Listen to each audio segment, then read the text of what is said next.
Cheguei em casa do trabalho e vi meu marido segurando nosso bebê pela sacada, gritando: "Faz o que eu mando ou eu solto ele!" Fiquei paralisada vendo o pequeno João, de 8 meses, pendurado pelo tornozelo no terceiro andar. Ele chorava desesperado, ficando roxo com o sangue subindo para a cabeça.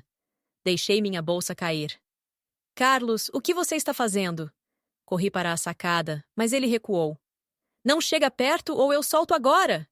berrou. Levantei as mãos. "Por favor, o que você quer? Só traz ele para dentro."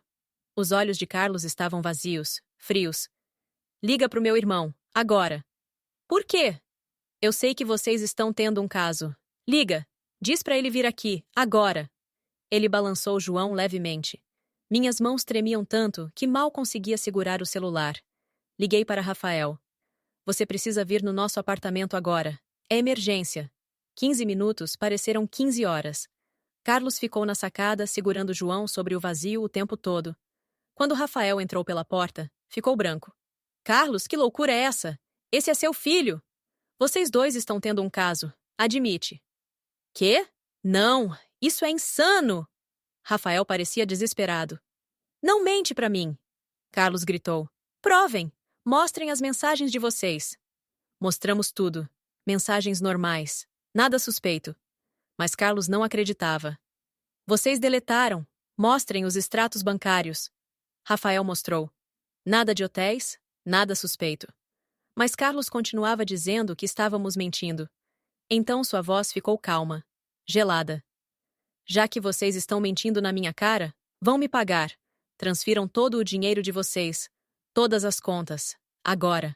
Ou eu solto ele." "Carlos, por favor. Agora!" Chorando, transferi tudo. 106.000 raios que eu tinha economizado. Rafael transferiu tudo que tinha também. Carlos olhou para nós. "Obrigado." E então soltou João. Simplesmente abriu a mão e deixou meu bebê cair do terceiro andar. Meu grito nem parecia humano. Carlos correu, empurrou Rafael contra a parede, me derrubou no chão e fugiu pela porta da frente. Desci as escadas correndo, 3 andares, o mais rápido que consegui. Quando cheguei no estacionamento, esperava ver o corpo do meu bebê no chão. Mas não havia nada, nem bebê, nem corpo. Apenas asfalto vazio. "João!" gritei, procurando embaixo dos carros nos arbustos. Meu bebê tinha desaparecido. E o carro de Rafael também sumiu. Uma vizinha ouviu meus gritos e me emprestou o celular. Liguei para a polícia. "Meu namorado jogou meu bebê da sacada. Não consigo encontrá-lo. Por favor, me ajudem." A polícia chegou em 6 minutos. Eles puxaram as imagens de segurança do prédio ali mesmo no estacionamento. As câmeras mostraram Carlos segurando João sobre a sacada e soltando. O ângulo mudou para o térreo. Uma mulher mais velha estava parada exatamente embaixo, bem onde João cairia. Ela pegou João nos braços. Reconheci imediatamente. "É a Dona Carmen. É a mãe dele." A filmagem mostrou Dona Carmen correndo para uma van com João nos braços. Carlos pulou na van e saíram em disparada. Mais câmeras mostraram Rafael saindo pela saída dos fundos durante todo o caos. "Eles planejaram isso", sussurrei. "Todos os 3. Tudo fez sentido de uma vez." Dona Carmen sempre me odiou. Sempre disse que eu era jovem demais para ser mãe. Carlos vinha perguntando sobre minhas economias há semanas. Eles criaram a história falsa do caso. Me roubaram e levaram meu bebê mesmo assim. Desabei ali no estacionamento. O policial me ofereceu o telefone. "Tem alguém que podemos ligar?" Pensei em Carla, minha melhor amiga. Liguei.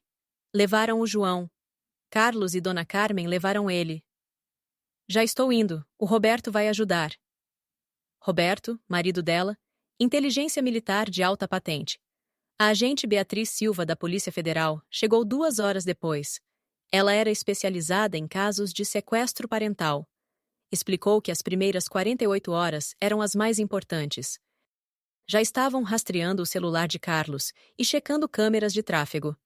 Beatriz me fez perguntas sobre Dona Carmen. Contei tudo, como ela sempre disse que eu era jovem demais, que podia criar João melhor, como fazia comentários sobre levar ele para si mesma. Isabela, da Divisão de Crimes Financeiros, chegou e analisou meus registros bancários. 106 mil reais transferidos em menos de 5 minutos.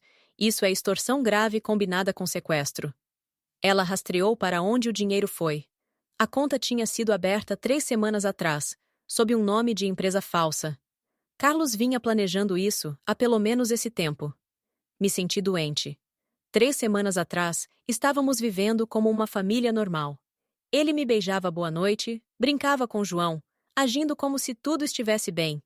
E o tempo todo estava planejando destruir minha vida.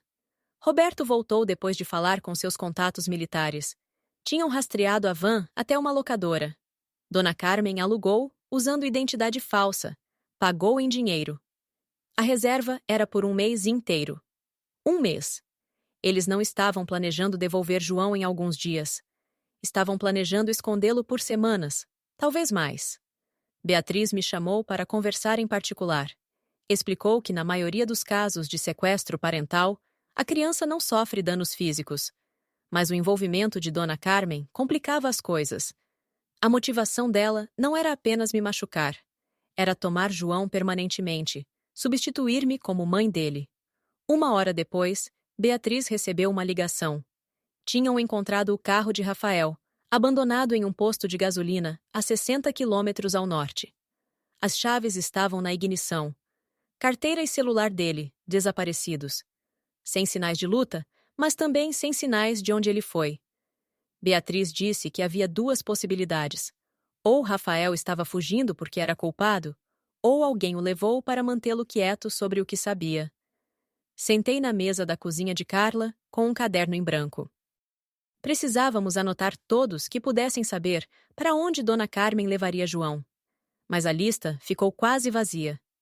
Carlos sempre me manteve afastada da família dele. Agora eu entendia por quê. O telefone de Beatriz tocou. Alguém tinha ligado para a linha de denúncias da Polícia Federal sobre Dona Carmen. Uma mulher chamada Dona Rosa, que costumava ser vizinha dela há 15 anos. Beatriz colocou no viva voz. A voz de Dona Rosa estava trêmula, mas determinada. Ela explicou que Dona Carmen tinha uma filha naquela época. A filha foi tirada pelo Conselho Tutelar, quando tinha uns 5 anos. A casa era insegura. Carmen era controladora demais.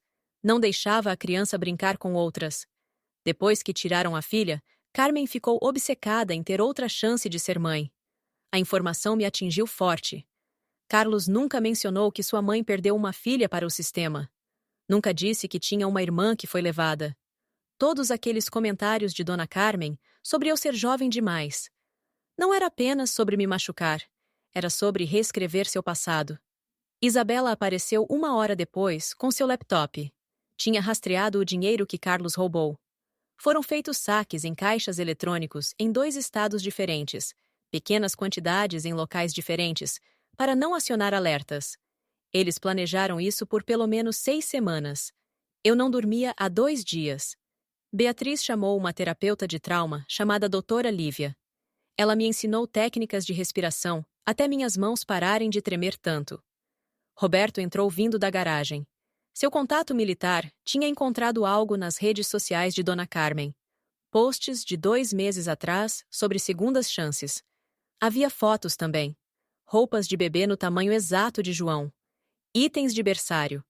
Ela estava comprando tudo, construindo um espaço completo para um bebê.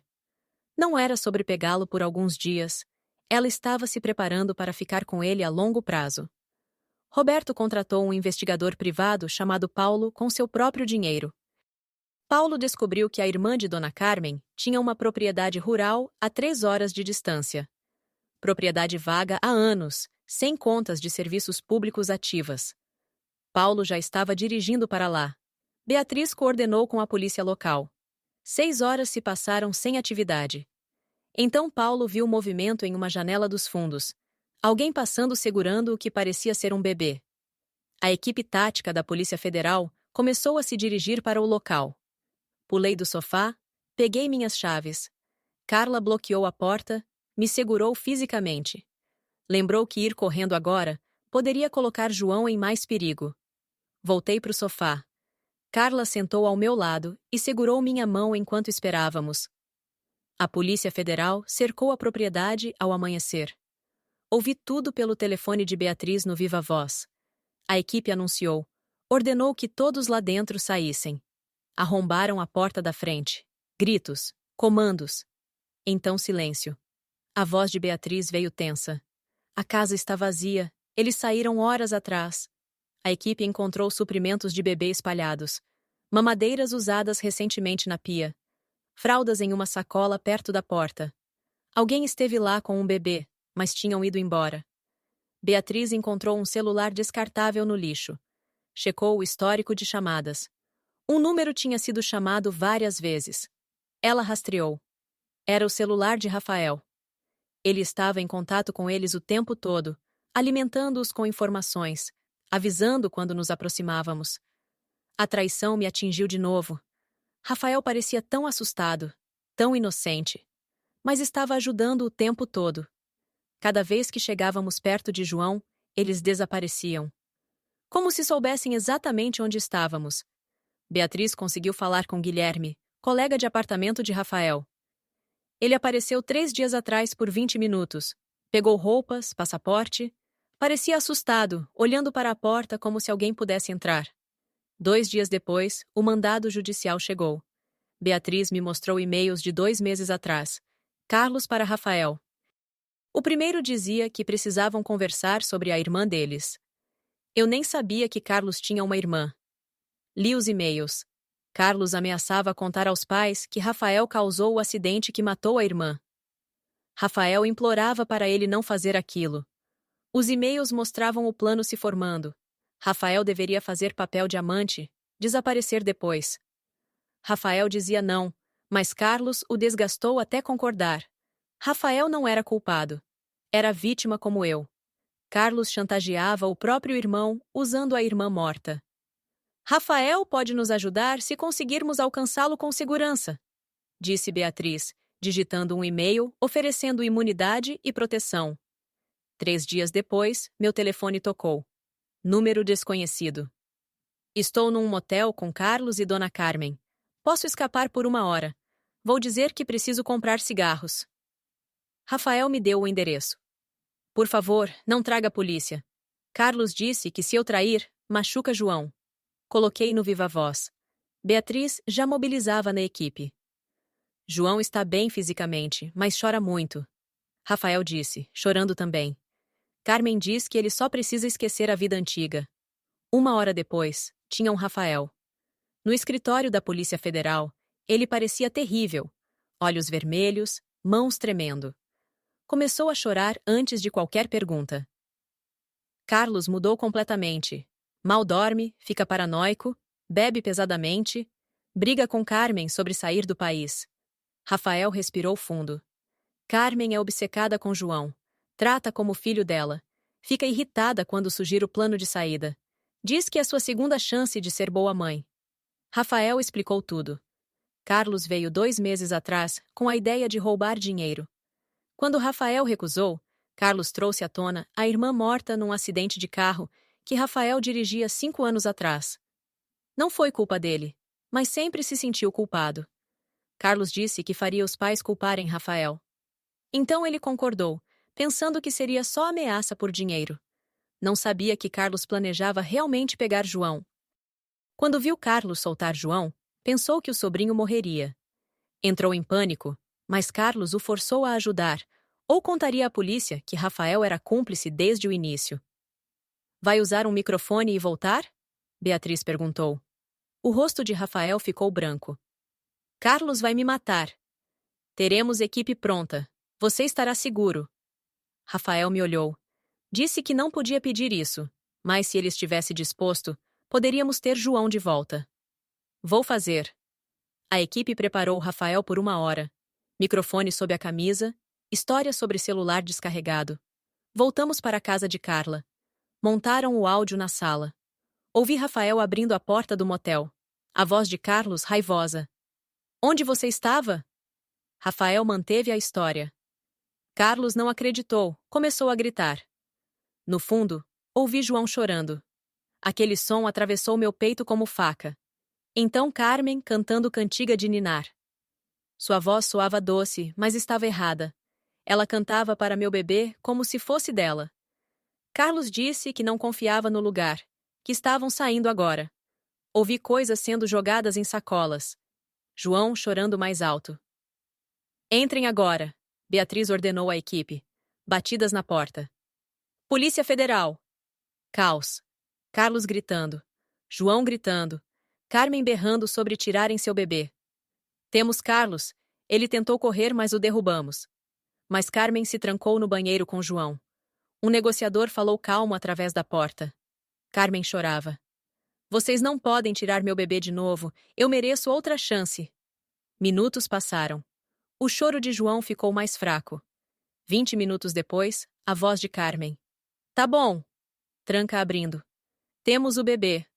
Tragam João para o escritório da Polícia Federal. Te encontro lá, disse Beatriz. Roberto dirigiu. Chegamos, me levaram para uma sala. Beatriz entrou carregando João. Comecei a chorar. Ela o colocou nos meus braços e minhas pernas cederam. Desci ao chão segurando ele. Mais leve, mais magro. Rosto assustado. Chorou quando o segurei. Um som assustado, sem confiança. Fralda suja, assadura, roupas grandes demais. Mas estava vivo. Estava de volta. Fiquei no chão 30 minutos apenas segurando e chorando. João olhava ao redor como se esperasse ser levado de novo.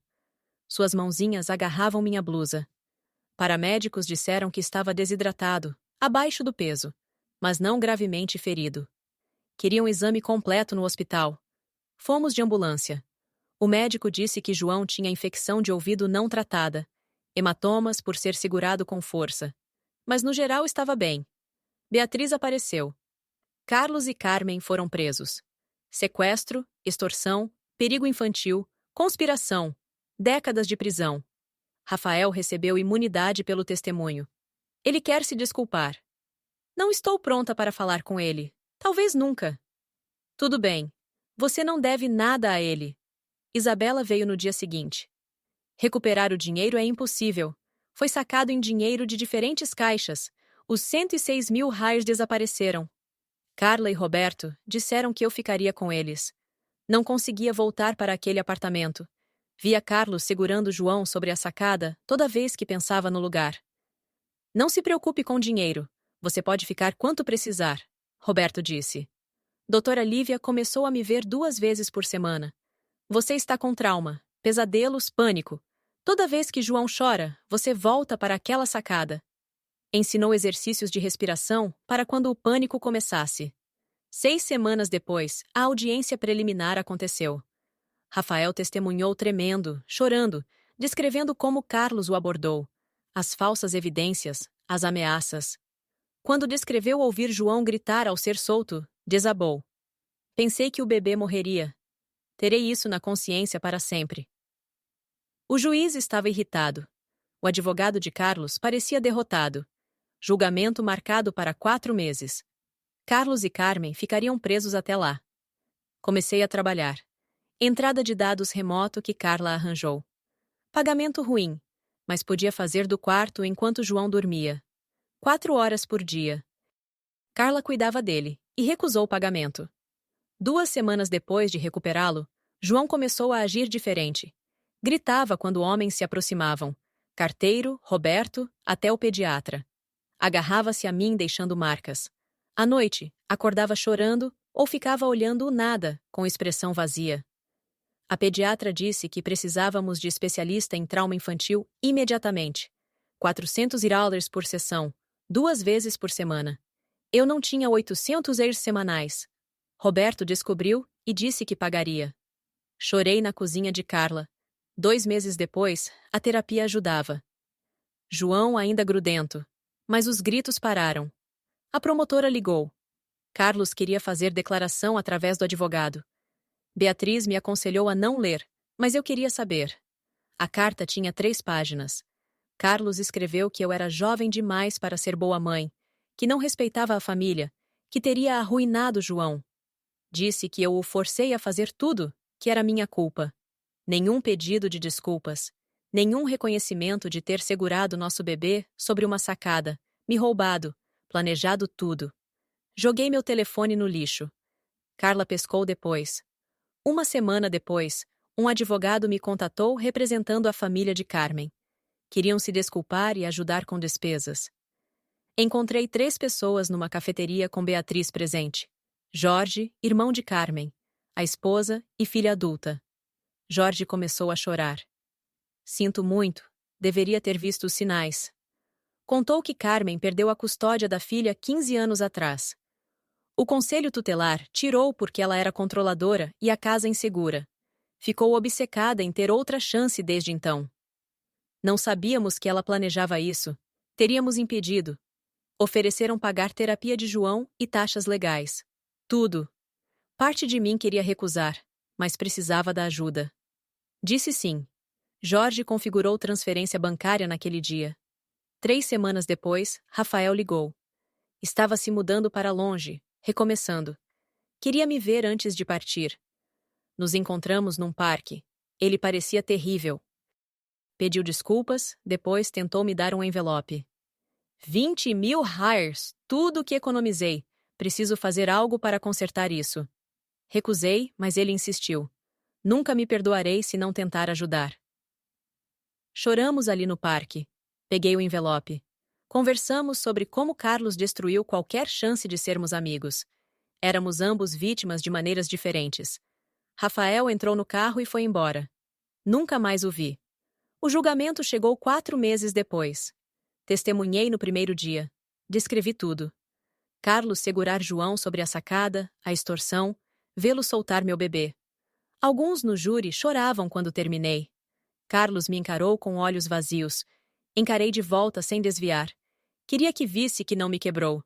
Carmen testemunhou, dizendo que estava resgatando João de mim. O júri pareceu horrorizado.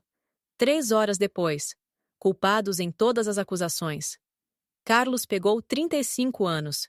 Carmen, 25 anos. Senti alívio, não satisfação. Nenhuma sentença desfaria o que fizeram, mas pelo menos não machucariam mais ninguém. Comecei terapia com doutora Lívia 2 vezes por semana. Trabalhamos a traição, o trauma, o luto. Estava com raiva de mim por não ver sinais. Você era vítima de um manipulador sofisticado. Nada disso é sua culpa, ela repetia. Lentamente acreditei. 6 meses depois, me mudei para meu próprio apartamento com João. Minúsculo, 1 quarto, bairro não ótimo, mas podia pagar. Móveis de brechó, 3 fechaduras na porta, sistema de segurança caro demais. Mas precisava me sentir segura. João estava melhor. Ainda tinha dias difíceis, mas ria de novo, brincava, começava a confiar. A especialista disse que fazia bom progresso. Carla trouxe formulários de compensação para vítimas. Fui aprovada em vários programas. Isabela ligou. A investigação financeira estava encerrada. O dinheiro era irrecuperável. 2 meses depois, a terapeuta de João me deu uma atualização. Pesadelos menos frequentes, atingindo marcos de desenvolvimento, apego saudável. As crianças são resistentes quando têm cuidador estável e amoroso. Você está fornecendo exatamente o que João precisa. Comecei a chorar ali. Tinha tanto medo de ter falhado com ele. Ouvir que estava indo bem como mãe fez algo se soltar no meu peito. Carla me convenceu a ir num grupo de apoio para pais de crianças sequestradas. 8 pais num porão de centro comunitário, todos pareciam cansados e que entendiam. Sandra falou sobre a filha levada por 3 meses pelo ex-marido. Levou 2 anos para parar os ataques de pânico diários, mas agora estou genuinamente bem. Minha filha está ótima. Aquilo me deu esperança, de que algum dia isso não definiria cada momento da minha vida. No 2º aniversário de João, fiz uma festa pequena na casa de Carla. João enfiou as mãos no bolo e encheu o rosto de chocolate, rindo tanto. Percebi o quanto progredimos. Ele não se lembrava do que aconteceu. Eu carregaria as memórias por nós dois, mas não deixaria envenenar a infância dele. Ele merecia apenas ser criança. 3 meses depois, fui promovida. Melhor posição, benefícios reais, pagamento decente. Abri nova conta poupança no mesmo dia. 2 anos após o sequestro, meu primeiro encontro. Homem da contabilidade, entediante e perfeito. paciente com meus ataques de pânico, bom com João. Não estava pronta para nada sério, mas era bom lembrar que podia ter vida além de ser vítima. Beatriz me chamou para falar em treinamento da Polícia Federal sobre sequestro parental. 20 agentes me ouviram contar tudo. Vários agradeceram depois. Parecia criar algo significativo de algo terrível. João fez 3 anos, entrou na pré-escola. Tive pânico no estacionamento no primeiro dia. A professora entendeu. Criamos plano de segurança. Uma semana depois, conseguia deixá-lo sem chorar. Ele adorava na escola, fez amigos. Vê-lo prosperar era prova de que estávamos curando. 3 anos depois do julgamento, Carlos teve audiência de liberdade condicional. Escrevi declaração de impacto. Negaram. Ele não seria elegível por mais 5 anos. Senti alívio, mas também cansaço. Cansada de deixá-lo ocupar espaço nos meus pensamentos. Lívia e eu trabalhamos estratégias para deixar ir a raiva. Lentamente, comecei a seguir em frente. Cheguei num ponto onde passava dias inteiros sem pensar no sequestro. João prosperava, estava estável financeiramente, construindo vida genuinamente minha. Você parece mais leve, mais você mesma, Carla comentou. Era verdade. O trauma era parte da história, mas não mais o centro da minha identidade. No 4º aniversário de recuperar João, o levei ao parque. Ele correu para os brinquedos, desceu o escorregador sem medo. Apenas criança normal se divertindo. Ele não tinha memória de Carlos ou Carmen. Para ele, sempre fomos apenas nós dois. Pensei na pessoa que era 4 anos atrás, ingênua, despreparada. E agora, mais forte, mais sábia, mas não quebrada. Sobrevivi a algo que deveria me destruir. Paguei Roberto pelos custos de terapia. Ele colocou cada real num fundo universitário para João. É isso que família faz. Tio Jorge continuou mandando cheques e cartões de aniversário. Rafael entrou em contato após 3 anos, perguntando se podia mandar presentes. Concordei com termos claros. Presente sim, contato direto apenas quando João fosse velho o suficiente para decidir. Comecei voluntariado, ajudando outros pais após sequestro parental. Usar minha experiência para guiar outros parecia redentor. João entrou no jardim de infância, confiante, bem ajustado. A professora não sabia do que ele sobreviveu. Era apenas criança normal que amava dinossauros. Aquela normalidade era a maior vitória. 5 anos depois, conheci alguém numa cafeteria. Paciente com minhas respostas de trauma, bom com João. 6 meses depois, falamos em morar juntos. Nervosa, mas também animada sobre construir futuro, além da sobrevivência. Reconstruí minhas economias, tinha trabalho que gostava, João prosperava. Comunidade de amigos e família escolhida. Carla, Roberto, tio Jorge, famílias do voluntariado. A vida era diferente do que imaginei, mas era genuinamente boa. Numa terça-feira normal, fazia jantar enquanto João fazia lição de casa. Ele escrevia números com língua para fora, concentrado. Eu cortava vegetais. Rádio tocava baixo. Meu namorado viria depois. Era tão normal, tão pacífico. E estava feliz. Não apenas sobrevivendo, mas realmente feliz. O sequestro sempre seria parte da história. Ainda tinha pesadelos, ainda checava fechaduras 3 vezes. Mas não era mais a história inteira. Estávamos seguros, éramos amados. Estávamos seguindo em frente. Carlos e Carmen tiraram tanto. Minhas economias, confiança, segurança. Aqueles 8 dias sem saber se meu bebê estava vivo. Mas não tiraram nossa capacidade de curar, de confiar de novo, de construir algo bonito dos destroços. João olhou da lição. O que tem para jantar, mãe? Refogado com frango. Ele fez cara feia para os vegetais, mas sabia que comeria. A noite se estendia à nossa frente, cheia de momentos ordinários. E aquilo era a vitória mais verdadeira possível.